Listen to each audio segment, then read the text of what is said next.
Bem, pessoal, tipologia textual, né, são compostos por narração, descrição e dissertação, e hoje também já usamos exposição e injunção. Hoje já são 5 tipos de tipologia textual. Esse é um assunto que gosta muito de cair em concurso, né, prova de Enem, e ele é muito parecido com tipologia, com gênero textuais, né? Tipologia textual é muito parecido, né? Confunde um pouco com o gênero textual. Mas é a mesma coisa? Não, não é a mesma coisa, né? Estas duas classificações que recebem os textos que produzimos ao longo da nossa vida, seja na formal ou na escrita. Sendo que tipologia textual leva em consideração a estrutura específica de cada tipo, ou seja, segue regras gramaticais algo formal. Já a segunda preocupa-se não em classificar um texto por regras, mas sim levando em consideração a finalidade do texto, o papel dos interlocutores, a situação de comunicação. São inúmeros gêneros textuais, como piada, conto, romance, texto de opinião, carta de leitor, notícia, biografia, seminário, palestras e etc., entre outros, né? Tipologia textual. O que é tipologia textual? São as classificações recebidas com um texto de acordo com as regras gramaticais, dependendo de suas características. Já são as classificações mais clássicas de um texto, que são a narração, a descrição, a dissertação. Hoje já se admite também, hoje, exposição e injunção. Então, são 5 tipos de tipologia textual, né? A narração, ao longo da nossa vida, estamos sempre relatando algo que nos aconteceu ou aconteceu com os outros, pois no nosso dia a dia é feito de acontecimentos que necessitamos contar ou relatar, seja na forma escrita ou na oralidade. Esta é a mais antiga das tipologias. Vem desde os tempos das cavernas, quando o homem registrava seus momentos através de um desenho nas paredes, certo? E já a descrição, a intenção desse tipo de texto é que o intelectual possa criar em sua mente uma imagem do que está sendo descrito. Podemos utilizar os recursos auxiliares da descrição, que são eles a enumeração e a comparação, né? Já a dissertação, podemos dizer que dissertar é falar algo sobre determinado assunto, é expor e debater. Esse tipo de texto apresenta a defesa de uma opinião, de um ponto de vista, predomina a apresentação detalhada de determinados temas e de conhecimento, né? Para a construção desse tipo de texto, há necessidade de conhecimento prévios do assunto, tema trabalhado, certo? E já a exposição são aqueles textos que nos levam a uma explicação sobre determinado assunto. Informa e esclarece sem a emissão de qualquer opinião e respeito. É um texto expositivo, né? E a injunção, né? E eu vejo assim, a injunção é muito... a gente utiliza muito no nosso dia a dia. Por quê? O texto injuntivos estão presentes em nossa vida, nas várias situações, como, por exemplo, adquirimos um aparelho eletrônico. Então, temos que verificar o quê? O manual de instrução para o funcionamento, ou quando vamos fazer um bolo, utilizamos a receita, ou quando compramos um remédio, é a bula. Então, isso aqui é a injunção. Então, pessoal... Boa noite a todos. Dando continuidade ao nosso tema de tipologia narrativa, dessa disciplina, leitura e produção textual. Como nossa colega já falou, eu vou falar das características e o gênero da tipologia narrativa. O gênero narrativo se refere-se aos textos que conta história. Para isso é necessário um narrador, uma personagem, o enredo, o tempo e o espaço. O narrador pode ser onisciente,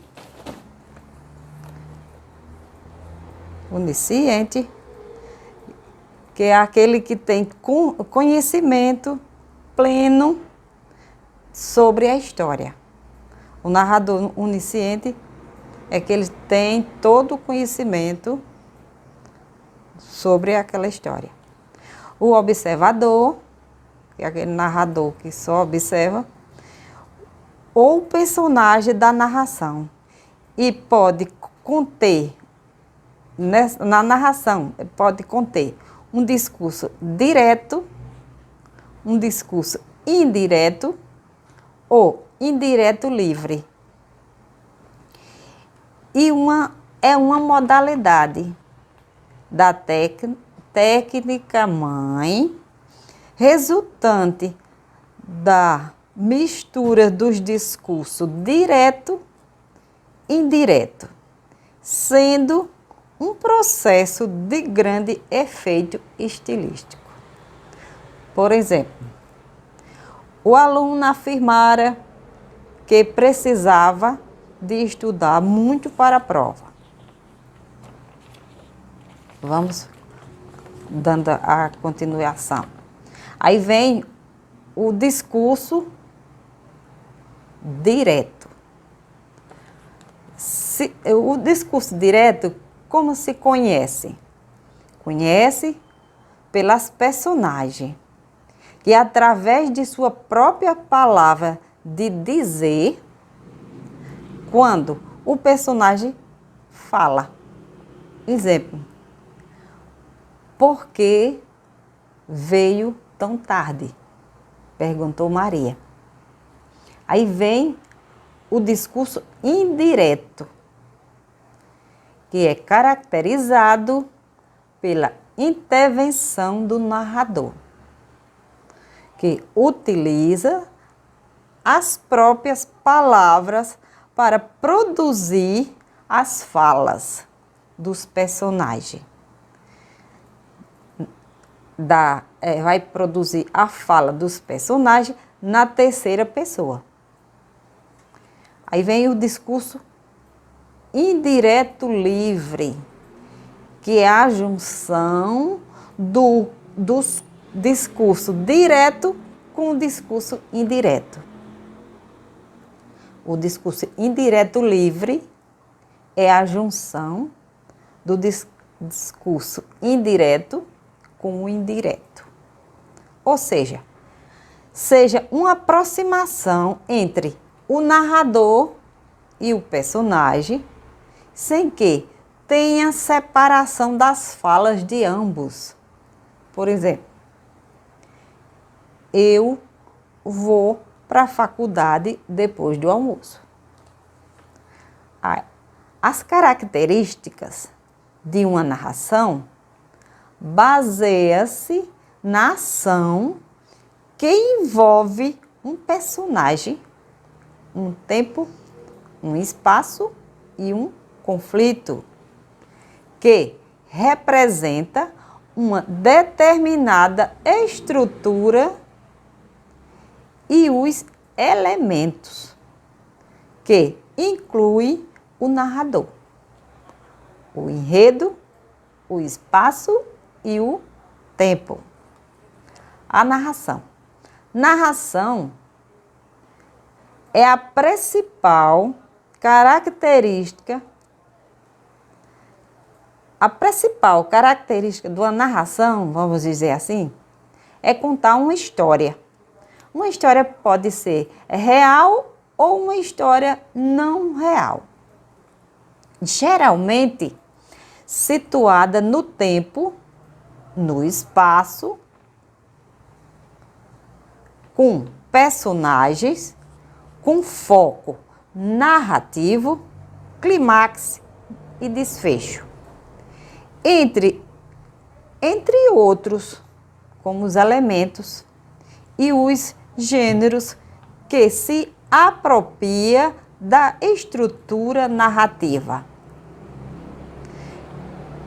Esse gênero que se apropria da estrutura narrativa são contos, crônicas, fábulas, romances, biografia e etc. Os elementos da narrativa.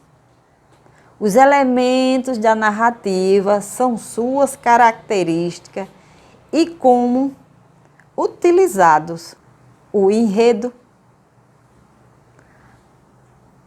narração. O personagem protagonista e os demais, com o tempo, com o espaço, esses elementos são importantes. Não pode faltar em uma narrativa. E o enredo está dividido em algumas partes. Em situação inicial, que é a primeira parte. Geralmente que essa situação inicial é a introdução, estabelecimento de conflito. Esse estabelecimento de conflito é o que modifica a situação dos personagens. O clímax. O clímax é um ponto alto de tensão ou emoção que pode exigir uma decisão do desfecho. E o desfecho? O desfecho mostra a solução para a narração e para o final. O desfecho, ou seja, é o final de uma narração, simplificando. E o tempo da narrativa pode ser dividido em cronológico, que se refere-se à relação da hora, do relógio, e o psicológico, que se refere aos sentimentos, às lembranças dos personagens, onde a história está sendo desenvolvida, né? Os tipos de personagem. O tipo de personagem ele pode ser dividido entre protagonista, que é o destaque da narração, não é isso? E o antagonista, que é o adversário do protagonista. E o secundário, que são personagens menos importantes na história. Essa foi minha apresentação das características e o gênero da tripologia. E agora vem a minha colega, que vai dar continuidade à nossa tripologia narrativa com o seu tema. Olá, colegas, tudo bem com vocês? Espero que todos estejam bem. Né? A professora Carmen também. A tipologia narrativa, ela sempre é identificada na terceira pessoa, dentro dos textos, né? Gêneros e tudo mais. E um dos textos escolhidos foi uma fábula maravilhosa, que eu amo e identifico demais, que é a do Leão e o Rato. A fábula é uma narrativa figurada, no qual os personagens são geralmente animais que possuem características humanas. Pode ser escrito em prosa ou em verso e é sustentada sempre por uma lição de moral. É constatada aqui na conclusão da história. O seu principal objetivo é apresentar uma mensagem, isso com um caráter de moral da história puramente instrutivo. É um gênero textual muito versátil, pois permite diversas situações e maneiras de se explorar um assunto. É interessante principalmente para as crianças, Por isso que eu adoro as fábulas. Permite que elas sejam instruídas dentro de processos morais sem que os percebam. O escritor pode ter a escolha, a fábula na aula, no vestibular ou em concursos que tenham essa modalidade de escrita como opção e que é divertida de se escrever. Né? A fábula, qualquer um de nós podemos ser autores de fábulas.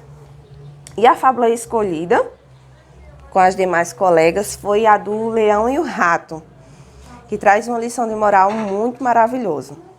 Então, essa fábula do Leão e Rato é uma fábula atribuída ao Esopo, no século VI a.C.